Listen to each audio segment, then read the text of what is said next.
দাদা আপনি খানিকক্ষণ আগে বললেন যে সেনাপ্রধান ওয়াকার তিনি এই যে 5 জনকে সেনাবাহিনীর তরফ থেকে 5 জনকে এই যে বন্দী করে রাখা হয়েছে ক্যান্টনমেন্টের ভেতরে, একেবারে ভেতরে, এটা কাউকে কাউকে খুশি করার চেষ্টা, সবাইকে খুশি করার চেষ্টা করেন। এই খুশিটা কাকে করার চেষ্টা হচ্ছিল? আওয়ামী লীগকে? আমার কাছে মনে হচ্ছে যে সে এক ধরনের ব্যালেন্সিং গেম খেলার চেষ্টা করা হচ্ছে। আমি জানি না আপনি জানেন কিনা, হাসনাত আব্দুল্লাহকে কিন্তু ডেকে পেশ পেটানো হয়েছে, তারপরে অকথ্য ভাষাতে গালিগালাজ করেছে হাসনাতকে। হাবাদুল্লাহ ছেলেটা যে কয়দিন আগে আপনার সেনাপ্রধান নিয়ে বিরূপ মন্তব্য করেছে, আপনার আসিফ মাহমুদ নামে যে উপদেষ্টা আছে, সে রুমে ঢুকেই ও নিয়ে এসেছিল হাসনাত এবং সার্জিসকে, রুমে ঢুকেই সে আপনার সেনাপ্রধানের পা চেপে ধরেছে এই আসিফ মাহমুদ। তারপরে হাসনাত আব্দুল্লাহ আপনার মাফ চেয়েছে, তাকে জুনিয়র অফিসাররা সেখানে মানে বেশ সেখানে তিরস্কার করেছে। আপনি লক্ষ্য করে দেখবেন যে গত প্রায় 2 সপ্তাহ ধরে, বিশেষ করে মার্চের 20-21 তারিখের ওই ঘটনার পরে এখন পর্যন্ত কিন্তু আপনি হাবাদুল্লাহকে আপনি আসলে দেখবেন না যে মিডিয়াতে নেই, সামনে আসছে না। তাকে ভয়ানক রকমের ওয়ার্নিং দেওয়া হয়েছে এবং সেনাবাহিনীর টেক ওভার করবে এই ধরনের একটা কথাবার্তা আমরা শুনেছি। আমরা, আপনারাও জানেন এই ধরনের একটা দীর্ঘদিন ধরেই আমরা এটা শুনছি যে সেনাবাহিনী টেক ওভার করবে। বিশেষ করে গত মার্চের শেষে এটা তো একটা প্রবল আকার ধারণ করেছে।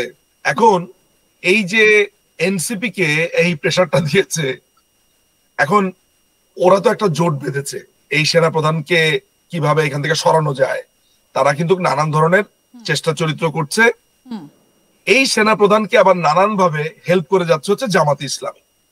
জামাত ইসলামী কিন্তু করছে প্রবল ভাবে এই প্রো ওয়াকারুজ্জামান। এটা আপনাকে আজকের প্রোগ্রামে আপনি নিশ্চিত হয়ে নেন। আমি আর বেশি কিছু বলবো না সামনের প্রোগ্রামে, এবং ওয়াকারুজ্জামানের মাথাতে বুদ্ধি থাকলে বুঝবে যে আমি যা বলছি কি বলছি এবং আমি কি মানে মানুষের সামনে কোন জিনিসটা আমি আনতে যাচ্ছি। যাই হোক, এখন যেটা ঘটনাটা হলো সেটা হচ্ছে যে ওয়াকারুজ্জামানকে সর্বোচ্চ চেষ্টা করা হচ্ছে এই জায়গাটা থেকে সরানোর, এবং আরো একজন মানুষকে সরানোর চেষ্টা করা হচ্ছে, এবং এটা কিন্তু কথা ফাইনাল চেষ্টা হবে। সেটা হচ্ছে আপনার আমাদের যে প্রেসিডেন্ট আছে মিস্টার শাহাবুদ্দিন চুপ্পু সাহেব, তাকে। তো যেহেতু সেনাবাহিনীর ভিতরে একটা ব্যাপার কিন্তু আপনাকে বলে রাখতে হবে যে সেনাবাহিনী কিন্তু এখন অনেক বেশি ইউনাইটেড। সেনাবাহিনীর ভিতরে নানান ধরনের অর্গান বা নানান ধরনের থাকলেও এই টোকাই বাহিনী যখন তার বিরুদ্ধে বললো, সেনাবাহিনীর বিরুদ্ধে বলেছে, তারা কিন্তু সবাই অনেকটা ইউনাইটেড হয়ে গেছে এবং তারা কিন্তু আসলে একটা ব্যালেন্স এখন দেখলাম যে করার চেষ্টা করছে, যাতে করে এইটা বোঝাতে তিনি পারেন যে দেখো আমি সবার জন্য, আমি কারো পার্টিকুলার কিছুর জন্য না। কেমন? এখানে একটা প্রশ্ন উঠে আসছে যে অনেকদিন ধরেই তো মোহাম্মদ ইউনূস চেষ্টা করছিলেন আমাদের প্রধানমন্ত্রী নরেন্দ্র মোদীর সঙ্গে দেখা করার জন্য। বিমস্টেকে তিনি সেটা পেরেছেন, বিমস্টেকে তিনি দেখা করেছেন, কথা হয়েছে খানিকক্ষণ, তারপরে ওয়াকারুজ্জামান তিনি রাশিয়ায় চলে গেলেন। এটা কি কাকতালীয় নাকি এটার সাথে কোনো মিল নেই? এই ভিজিটটা অনেক আগে থেকে সেট করা ইন্দিরাজি, এই ভিজিটটা অনেক আগে থেকে শিডিউলড।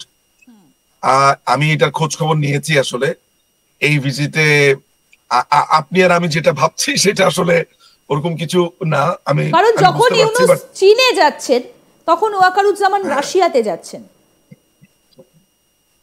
না। রাশিয়াতে উনি এখন গেলেন, এটা একদিন দুদিন হলো, এটা বিমস্টেক সম্মেলনের পরে হয়েছে। বিমস্টেক সরি, এই রাশিয়ার এই ভিজিটটা বিজনেস পারপাস। আমার কাছে গতকালকে আমাকে আমার যে সোর্স তিনি আমাকে এজেন্ডাটা পাঠালেন, যে এজেন্ডাতে কথাবার্তা হবে একদম রাশিয়া থেকে আমাকে গতকালকে জানানো হয়েছে। সো উনাদের কথা যদি ঠিক হয় তাহলে এটা আসলে একটা বিজনেস পারপাস। এবং আমি আপনাকে এর আগে যখন আমরা দেখতে পাচ্ছি ওয়াকারুজ্জামান রিসেন্টলি বেশ বিদেশে যাচ্ছেন, এর আগের বার তিনি যখন বাইরে গিয়েছিলেন তাকে ফেরার পথে তাকে একটা অ্যারেস্ট করার পরিকল্পনা হয়েছিল। এবার সেই রকম কিছু ঘটবে না তো? I don't think so. কারণ ওয়াকারুজ্জামান এখন সে আসলে যেটা মানে আমি তাকে এখনো পর্যন্ত একটা জায়গাতে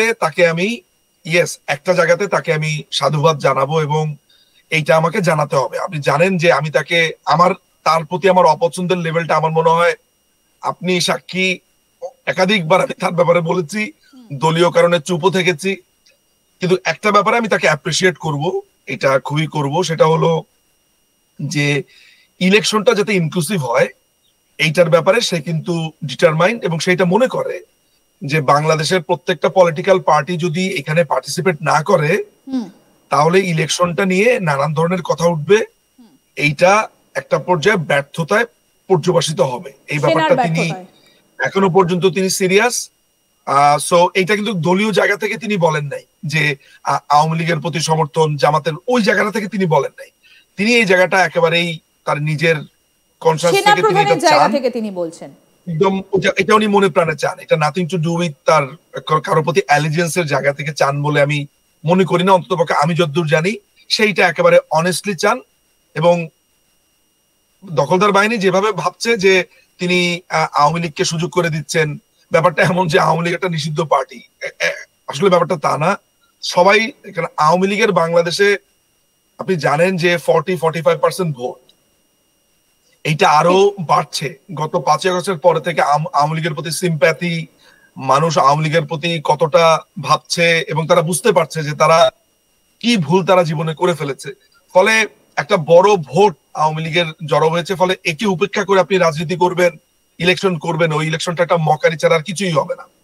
দেখুন, ব্যক্তিগতভাবে ওয়াকারুজ্জামানকে আমি পছন্দ অপছন্দ এটা ব্যক্তি নিঝুম মজুমদারের ব্যাপার, nothing to do with Awami League, nothing to do with anything. আমার এই মতামতের সাথে কিন্তু বাংলাদেশ আওয়ামী লীগের অনেকেই একমত হয়তো বা পোষণ করবেন ওরা। সো এইটা এই প্রোগ্রামে ভালো করে বলা প্রয়োজন, তা না হলে এই অংশটাকে কাট পেস্ট করে নানান রকমের প্রোপাগান্ডা ছড়ানো হবে।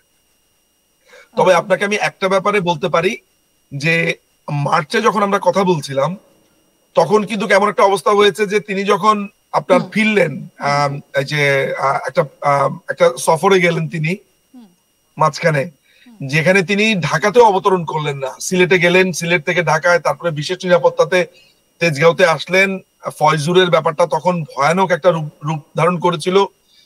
ফয়জুর তখন আলাদাভাবে প্রমোট করছিল, মানে সেনাবাহিনীর ভিতরে দুটা কমান্ড তৈরি করে ফেলেছিল, যেটাকে ভালোভাবেই ফয়েল করা গেছে।